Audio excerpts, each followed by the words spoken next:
dito rin ho sa video na to, nako, itong si Auntie Claire, ha? Viral ka sa nakalipas na weekend, kaya naman, ngayong araw na to, gusto kong marinig kung ano yung mga punto de vista mo, ika nga, di ba? Ano ho ito mga naka-green ka pa mo, madam? Ha? Parang meron kang pinapahiwatig, ano, babanatan mo na naman si Vicky Sara.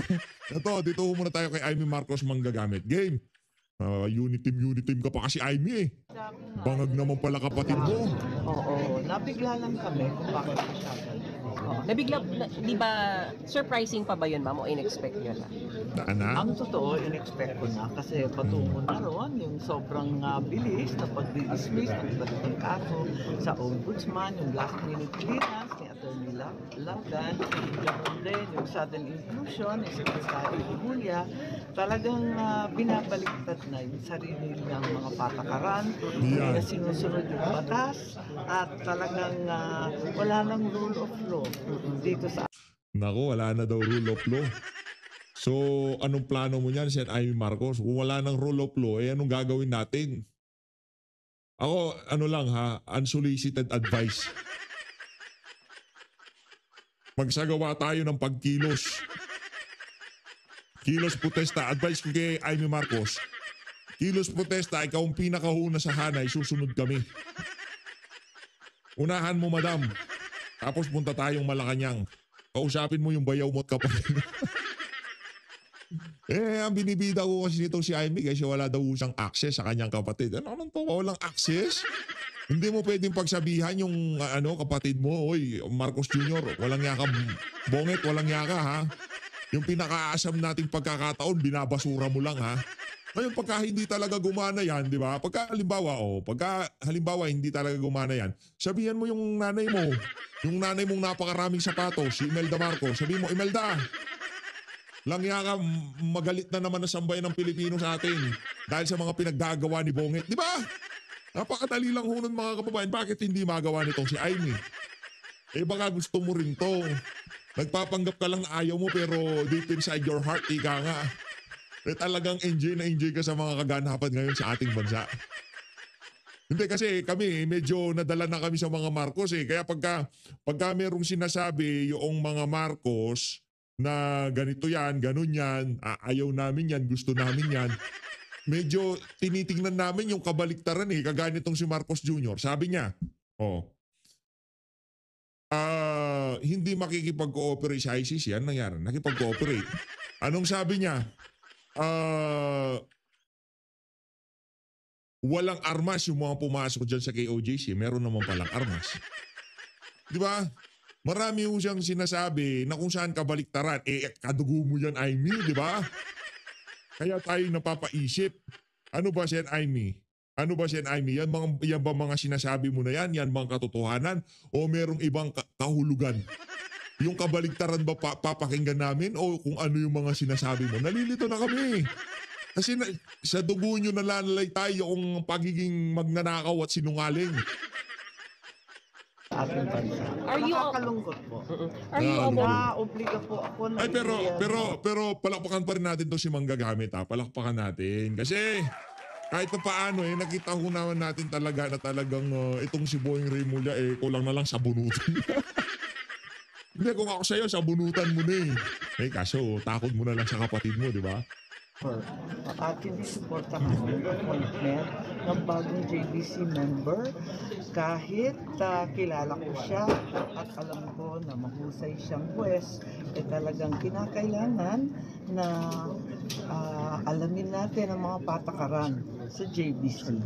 Kasi sila na ang nagpupwesto ng ating mga huwes. Nakakatakot kung hindi sila sumusunod sa sinasabi ng batas. Ma'am, about Blue Ribbon lang, nag-step down na si Senator Ping. Are you among those senators not happy with the direction the Blue Ribbon has been taking so far? Oo, kaya hindi na ako umattend kasi parang gusto nila hanggang kay Congressman Saldi po lamang, samantalang napakaklaro yung sinabi ni Congressman po, sinabi ng ilang kontratista, sinabi ng Public Works, na silang lahat ay napag-utusan. Ang tanong, sino nag-utos? bakit ayaw iakyat ang investigasyon? Kinakailangan alamin ang katotohanan, ang buong katotohanan, kung saan patungo ang ebidensya. Ayun na nga mga kababayan na ano na ho pala na si Boying Remulla na ho pala ang bagong ombudsman. Oh. Congratulations ha. Ano naman, pairalin mo yung ano mo dyan, yung kung ano ginawa mo sa DOJ, di ba? Anak ng tokwa. Anong nangyayari dito sa bansa na to? Tayo litong-lito na. Ha? Litong-lito na tayo sa kabangagan ng administrasyon. Ay, ano niya yan? Kumbaga, insurance policy niya yan si Boying Remulla. Pag natapos ng administrasyon, di ba? O, tingnan natin. Ngayong panahon na to, kitang-kita ho ang pagkabayas ng ombudsman. Pero pagka pumasok si VP Sara, kung makakapasok pa, kasi gagawa ng kung ano-anong kasinungalingan yan. Nakita nyo naman yung mga kababayan ng ginawa kay dating Pangulong Rodrigo Duterte. First mission itong si Boying Remulla, hindi makatakbo ng pagka-presidente sa 2028 itong si VP Sara. Yun mga kababayan. Ayaw nyo maniwala, bahala kayo. Watch and learn, ika nga. Pinakaunang misyon ni Boying Remulla bilang ombudsman. Ano? Dapat hindi makatakbo si VP sa 2028 presidential election. Diyon tayo susunod, hindi sa utos ng kanino man. You think better na bumaba na si Senator Ping and magpalit na lang ng chairman, ma'am, ng Blue Ribbon? Nasa pasya ng ating Senate President yun. Meron kayong nakikita kung sino yung dapat na pumalit na Blue Ribbon Chairman? Ay, hindi ako nakikialam dyan, minority lang ako. Meron daw ugong na may kudeta ulit? Have you heard of that? May information po ba kayo about it? Lagi na lang. Lagi na lang, pero ngayon kasi, hindi namin maintindihan ang liwa-liwanag na napakaraming kontraktor sa Congress, napagutusan ng speaker nila. Bakit bigla ang direksyon laban na sa mga senador? Nakakapagtaka eh. Pero confirm na may... naman po ng kudeta, hindi po ba kayo kasama sa mga nagbilang na meron pong kudeta? Ay, chismosa ako, nakikinig ako sa lahat. Dati na akong marites ng Senado. Nawala lang si Senator Bina. But you think better, ma'am, about sa Blue Ribbon, sorry, balik lang. You think better na nag-step down na lang si Senator Ping? Kasi nga may mga hindi raw happy. Hindi, yun ang kanyang desisyon, hindi ako. Wala naman akong sinasabi. May pangangalap ng firma po ba ngayon para sa bagong SP? May ganun po bang nangyayari? Or ano po yung nakarating sa inyong information so? Wala, nabalitaan ko lang si Senator Alan na pinipida nilang susunod na SP gusto mag-resign lahat eh. Iba naman sinasabi nun. Pagkatapos si Senator Mix na sinasabi rin nilang kandidato, wala naman dito, nasa Yukon kung saan. Sino sila po? Kung yan yung mga haka-haka, hindi ko masyadong naintindihan. Is the minority pushing for Senator Alan to be the next Senate President po? Si Senator Alan nga, iba yung posisyon eh.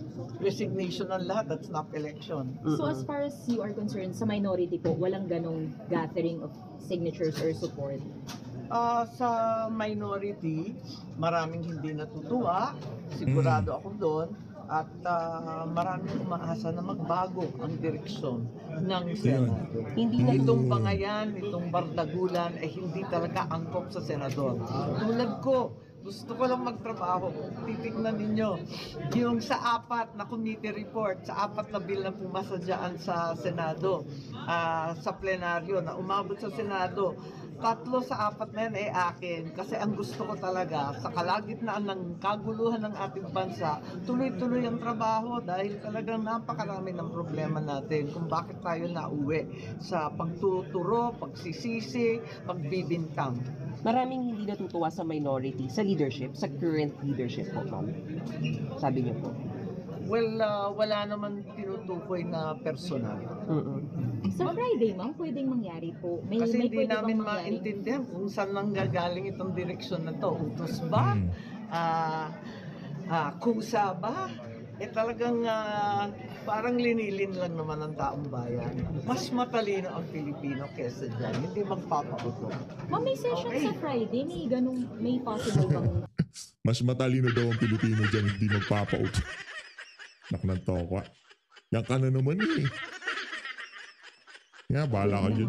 Palitan ng May leadership. session ko talaga sa Friday. Meron pa. Pati So session, far- di ko na maintindihan. Kasi ang sabi, hindi naman daw magro-roll call. Basta mag-a-adjourn. Hindi ko alam. But on the part of minority, ma'am, just to clarify, walang usapan ng pagpapalit ng liderato. Walang pagpaplano ng Parati naman pinag-uusapan yan ang topic ng lahat ng minority. Ma'am, anong tingin niyo doon sa call for snap elections? Hindi ko pa nakakausap si Senator Alan, pero Ayun na nga mga kababayan, pinutol ng UNTV. Sayang, no? Hindi natin napakinggan kung ano yung sasabihin nitong si Mangga pagdating dito kay Senator Alan Peter Cayetano. Anyway, punta na ho tayo dito kay Ante. Ante, anong balita sa'yo, Ante? Game. First question will be coming from Katrina Domingo, ABS-CBN. Hi, ma'am. Has the president already chosen who the next ombudsman will be? Nako, nahuli ka na madam, si Boying Remulla na. Ako na magbabalita sa'yo. Kasapi ka pa naman sa pinakamalaking network sa Pilipinas, hindi mo alam kung sino ang ombudsman. Si Boying Remulla na ang pinakabagong ombudsman natin. Speak, wala pa po sa aking napaparating. Yeah. Hintayin na lang po natin. Ma'am, no word yet as to when the president intends to decide on this matter, considering that it's quite important. Wala pa po dahil ang kanyang deadline ay October 25. So, pwedeng mapaaga, pwedeng on the date. So, abangan na lang po muna natin. Okay. Next question will be coming from Eden Santos, Net25. Yes, good morning po. President Marcos said, and I quote, "When I was in local government, when national government came in and it was going to do its construction, they come in, they do the project. But at some point, they come back to the local government executives and say, natapos namin yung project. I-inspection din namin ngayon yun. Pag nakita namin hindi maganda ito, hindi tama yung ginawa ninyo, hindi ko pipirmahan yung acceptance. Pero sa kanya pong pagkadismaya, na-shock siya, itong proseso na ito ay nawala po entirely. Kaya parang nagkaroon ng mga ganitong mga anomalya sa flood control projects. After 3 years po, why now lang nakita ni Pangulong Marcos yung pong pagkakatanggal ng mahalaga palang proseso po na iyon? Magandang katanungan ay kung bakit tinanggal ang proseso na ito nung nakaraang administrasyon. Ang mga nagsagawa nito ay namayagpag at yung ibang nagsagawa nito ay nag-crossover sa pamumuno ni Pangulong Marcos Jr. Parang hindi na naman totoo yan, namayagpag. Ngayon lang sila namayagpag, 23, 24, 25. Sinungaling ka na naman, Ante. Same people na siya nagre-report kay dating Secretary Manny Bonoan. Ang magandang tanungin po dito ay bakit hindi na ipaalam ni Secretary Manny Bonoan ito sa Pangulo at ang Pangulo pa po ang siyang nakaalam at nakadiskubre, kaya po siya talaga pong nadismaya sa ganitong klaseng ginawa. Sinungaling So, matagal na na- naman. Kailan anak ng toko ah. Tatanga-tanga kasi yung presidente nyo eh. Di ba mantakin nyo, sinabi na nitong si Ungab at nitong si Rodriguez, ito si Atty. Vic at itong si Congressman Ungab, sinabi na. Di ba? December pa lang, sinabi na. January, December, basta doon. Naghain sila ng petition sa Korte Suprema, kini-question ang validity ng 2025 budget. Doon pa lang may clue ka na eh. Sa sobrang katangahan ng presidente natin, pinirmahan pa rin niya kahit ang dami ng skandalong naglabasan. Ngayon siya pabida. Siya na nga nakagawa sa pinakamalaking kamalian kasi mga kababayan. Kahit anong pilit pa ng mga congressman. Kung hindi pipirmahan itong si Marcos Jr., wala hong mangyayari dyan. Hindi magiging budget. Yaang mga pinag-usapan nila dyan sa mababa at mataas na kapulungan, kung hindi pipirmahan ni Marcos Jr., kung ibibito niya yung mga unprogram appropriation, yung mga pinagsisigit-sigit ng kanyang pinsan na si Martin Romualdez. Di ba? Kung hindi niya ho pinirmahan, wala ho tayong problema ngayon. Ngayon siya pabida, siya na nga pumirma. Anak ng toko, ayoko na. Po ito, at kung hindi pa po na-discover ng Pangulo, baka hanggang ngayon ay namamayagpag pa po sila. Isa lang pong follow-up, isa pang question. Sabi po ni BP Sara, wala raw sinseridad sa pag-iimbestiga sa flood control projects. Hinayaan lang nilang parang pinapakita lang nila na kunwari may ginagawa po sila. Any comment po from the palace? May ginawa na po ba? Ang nagtapatanong niyan at na nagkomento niyan. Kung yun lang naman pala ang tanong, kung merong nagawa itong si BP, ako nasasagot para sa kanya kasi hindi pumapatol sa ano yun eh. Sa mga attack dog. Tayo dito, hindi ka namin palalampasin. Kami dito sa PH Update, yung mga attack dog na pagka nakakita ng pera, naglulundagan, hindi ka namin palalampasin dito. Si BP Sara, lindol sa Cebu. First flight, nandun siya. Anong nagawa ni Marcos Jr.? Lindol sa Cebu. Meron pa atang lindol. Ata, anak ng tokwa, presidente ka, wala kang kaalam-alam kung ano nangyayari sa bansa mo. Bansang pinaglilingkuran mo. O ngayon, anong nagawa ni VP Sara? Ayun, pagka merong kalamidad, siya ang pinakaunang rumiresponde. Spare tire lang ang vice-presidente. Pero yung trabaho dapat na ginagawa ni Marcos Jr., ang gumagawa si VP Sara sa sobrang inutil ng amo mo, attack dog. Nagya ka. Napapataas mo ang high blood ko. Magtrabaho po muna sila. Yan. Next question will be coming from Ace Romero, Philippine Star. Yusek, just a follow-up on the ombudsman. What do you say to the claim of Senator Amy Marcos that the president is set to appoint Justice Secretary Remulla as the next ombudsman? Tingnan po muna natin. Huwag muna pong pangunahan. Nakasmile na eh. Nakasmile na ho siya. Smile na siya. Alam na kasi Remulla na yan. Pangulo, marami pong pagpipilian. Ito po ang nasa shortlist. Wag pong pamunahan ni Secretary Amy. So any timeline as to when the new ombudsman will be appointed? Akin po sinabi kanina hanggang October 25 pa po at tatignan po natin kung mapapaaga o on the date po niya masasabi kung sino po yung napiling ombudsman. So by October 25 or earlier? Pwede pong earlier. Pwedeng on the date. Okay, thank you po. Reminding everyone of our one question, one follow-up. Pero Next question, Ana Felicia Bajo, GMA News Online. Pero itong si Ante Clara, yung kanyang kutis hindi na kagaya ng dati. Tingnan niyo yung mga mukha ho siyang galing sa kanal ng mga hindi pa siya PCO spokesperson. Kaya yung naging spokesperson na ho siya parang maganda yung bolt dyan sa PCO yung bolt dyan. Huwag nyo hayaang malapitan niya ng ibang mga nandyan, okay? Meron daw humboldt dyan, mga kababayan. Ma'am, may we know the reaction of the President on the revelation of AFP Chief General Browner that there were some retired officials who urged the military to withdraw the support from the Marcos administration?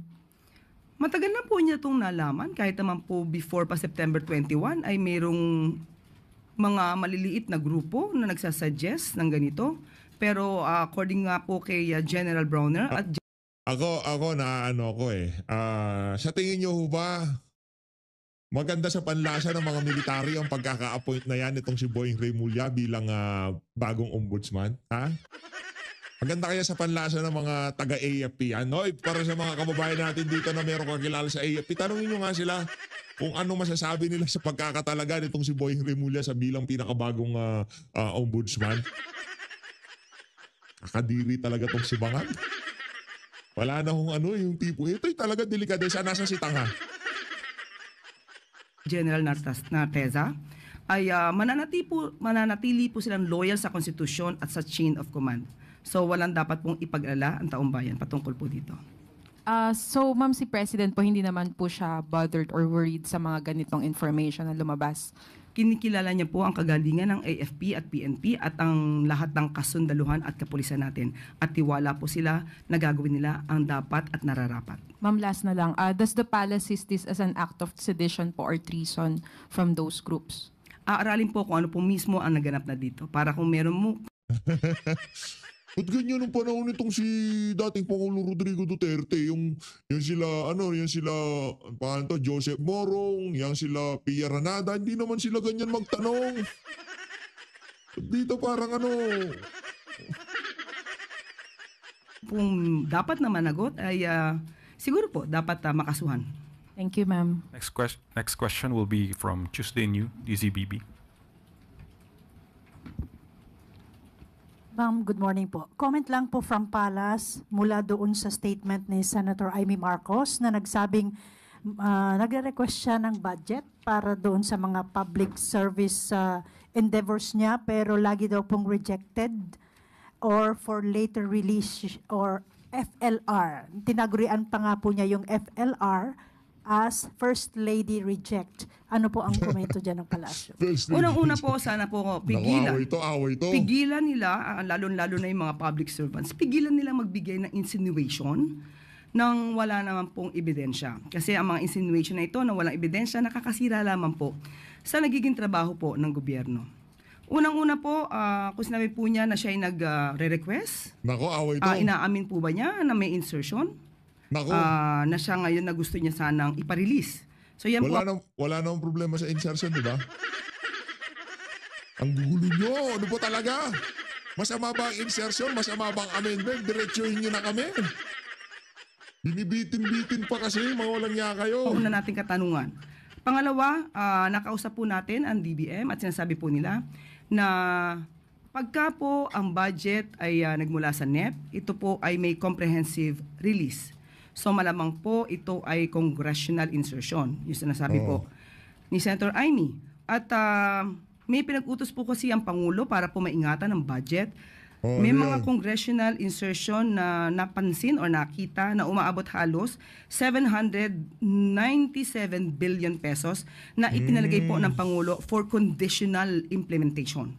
Ibig sabihin po, hindi po to basta-basta ma-release nang hindi po kompleto ang dokumento para po ito ma-release. According to DBM, ang proseso po dapat ay ang magre-request ay ang implementing agency through the department head or secretary. Dapat may kompletong dokumento at dumaan sa masusing evaluation. At may certification ng Bureau of Treasury na may actual excess revenues.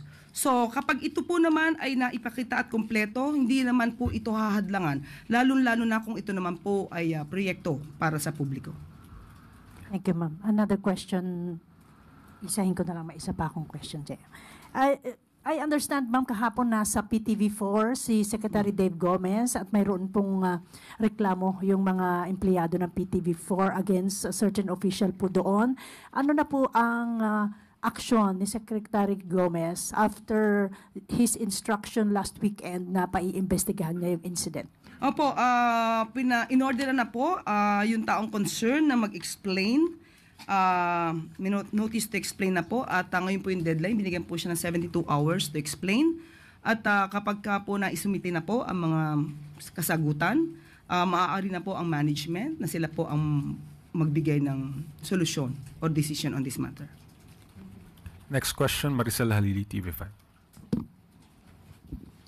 Good morning po, Yusek. A month ago, or just a month after the change in leadership in the Senate, there's another talk that there might be another change in Senate leadership. What message does it say, or what does it say about the stability of government officials as a whole? Do you find this concerning? How concerning is this? According to Senate President Tito Soto, stable naman po ang nangyayari sa Senado. At nag-express lamang po sila ng kanilang mga damdamin at karapatan naman po nilang pumili kung sino na narapat na maging leader or mamuno sa kanila. So, may freedom of expression sila, may democracy sila sa loob ng Senado. So, hindi naman po siya alarming. Nako. Pero, kung sakali na magkaroon po ng panibagong pagbabago, how will it affect particularly the legislative agenda of the executive, of the administration? Kung sino man po ang mamumuno muli sa Senado at may bagong liderato, makakaasa naman po siguro tayo na sila ay gagawa para sa taong bayan at hindi pang personal na interes. So makikita naman po nila kung ano po yung mga priority bills na maaari makatulong sa taong bayan. So hindi po natin makikita at pinakikitaan na magkakaroon ito ng problema. Salamat, Yusek. Next question, Richmond Quevedo, Daily Tribune.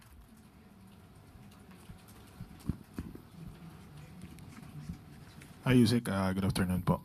On the part of the palace po, kumusta po yung image ng ating bansa, Pilipinas, in terms of potential or lined up investments from other countries who have expressed their willingness to connect with us since yung problema po natin sa corruption ay lumalalim na? Definitely po, kahit paano po ay magkakaroon ito na epekto, but marami po sa mga investigador, investors, na mas gugustuhin po nila na ang gobyerno ay lumalaban sa korupsyon. Mas gugustuhin nila na ipinaglalaban ng gobyerno ang karapatan ng taong bayan. Hindi yun ang hindi yun ang nagugustuhan ng mga investor. Ang gusto ng investor ay malinis na pamahalaan. Walang mga ganyang klaseng alingas-ngas. Once kasi na nagkaroon ng ganyang klaseng alingas-ngas, hindi ko talaga gusto yan ng mga iganga ng mga mamumuhunan. Unstable yung pamahalaan, paano ka magninegosyo, di ba? Sinungaling na naman. Kaya nga, nagmumukhang matalino sa pandinig ng mga, kayo mga kababayan. Halimbawa ako, investor ako, doon ako sa Pilipinas. Yung pamahalaan nila, linalabanan nila ang korupsyon, ganon. Tapos, kaliwat kanan yung issue ng flood control, ganon. Ako, mamumunan ako, pupunta ako doon. Ano to ako? Siguro kung tanga akong kagaya mo, pupunta ako sa Pilipinas kung mamumunan ako, di ba? Anti-Claire. Kaka-ob-ob. So with that, mas mananatili siguro ang tiwala nila sa Pilipinas para dito mag-invest. Thank you, Yusek. Last three question. Next question is from Ann Soberano, Bombo Radio. Yusek, good afternoon. Just a reaction lang from the Malacanang. Sinabi kasi kahapon ni House Minority Leader Representative Marcelino Libanan na mas mabuti isulong ang constitutional change sa halip na snap election. Kung nais talaga ng tunay na pagbabago sa ating bansa, hindi lang sa mga nakaupong politiko, kundi sa buong sistema po. Thank you. Ang Pangulo po ay hindi po sa ngayon na aayon o sumasang-ayon para sa isang constitutional change. Marami pong paraan para po marisolba ang ganitong klaseng korupsyon. Marami na pong batas na maaaring gamitin kung susunod lamang ang mga public officials natin. Hindi po yung katulad na nangyari na may batas pero sinatabi o sinet aside. Kaya po tuloy, hindi na po nagto-turn over ang DPWH sa mga local government units. Matatandaan po natin, merong batas at yan nga po ang ikinadismaya ng Pangulo. Bakit hindi na nagto-turn over sa LGUs? Bakit? Dahil tinanggal nung nakaraang. Hindi. Okay, pagpalagay na natin, tinanggal na nung nagdaang administrasyon. Okay, nandiyan na yan. 3 taon ngayon nyo lang na-discover. Anak ng toko, ano bang issue dito? Yung hindi pag-turnover o yung mga ghost project? Linilito nyo na naman Pambihira talaga. Yan na nga ba sinasabi natin? Pagka ikaw, pagka narinig mo to, nuknukan ng katalinuhan ng babae na etong si Auntie Claire. Pero pagka kayo, medyo nakakaintindi, hindi kailanman, hindi magiging matalino yung Agnes. Administrasyon. Marami ng batas. So dapat na lamang po ito ay enforce, i-implement, sundin ng ating mga public servants at public officials. Yeah. Hindi po siguro nararapat sa ngayon ang constitutional change. Ang kailangan ay change of attitude ng mga officers at change of heart. Maging maka-Pilipino, maging makabayan. Last na lang po isang follow-up, Yusek. Yung sa pahayag naman ni Senator Alan Peter Cayetano na resign all at magdaos ng snap election. Nabanggit na po natin kahapon ang ating mensahe dyan. Binanggit muna natin na ito ay isang wishful thinking lamang, malamang, ni Senator Alan Cayetano. At wala po tayong panahon na pag-isipang malaliman ang mga personal desires ng sino mang public servants. Abala po ang Pangulo sa pagtatrabaho, abala sa pagtulong sa mga nasalanta ng lindol at bagyo. So wala pong oras ang Pangulo sa ganitong klaseng pamumulitika. Salamat, Yusek. Next question, Chloe Hufana, Business World. Good afternoon, Yusek. Agriculture Secretary Kiko Laurel said the plan to open a 1-month import window in January and extend the import ban through 2025 is more or less approved by the President. Could you clarify what specific directives or policies has the President formally approved to operationalize this plan? Opo, nakausap po natin si Secretary Balisacan at sa ngayon po ay inaaral po ito, ini-evaluate at magkakaroon po ng recommendation. Siguro by next week, tingnan po natin kung meron pong recommendation ang DepDev. Thank you. Last question, Ace Romero, Philippine Star. Undersecretary, just a reaction on the CBCP statement. They want the government, including Malacanang in the Congress, to uphold the integrity of the investigations of the ICI and the Senate on the flood control mess. And I quote, the CBCP says, any move to change Senate leadership or redirect investigations now would only heighten public suspicion of a cover-up, and the bishops also strongly oppose any attempt to preempt or derail the investigation through